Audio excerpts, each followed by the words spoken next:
पश्चिम महाराष्ट्र आणि कोकणमध्ये देवस्थानी नाम जमिनीचा एक कायदा करून यामधले वाद संपवण्याची गरज आहे. 4.5 लाख हेक्टरच्या वर जमिनी आहे ज्या देवस्थानी नाम जमिनी आहे.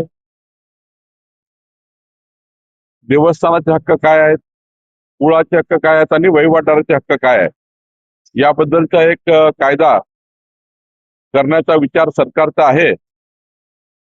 आणि हा कायदा 2-3 दिवसामध्ये महसूल खात्याच्या वेबसाईटवर पब्लिक डोमेनमध्ये टाकण्यात येणार आहे, जेणेकरून यामध्ये ज्यांना ज्यांना काही सुचवायचं असेल, ज्यांना ज्यांना काही आपलं मत मांडायचं असेल त्यांना आपलं मत मांडता येईल.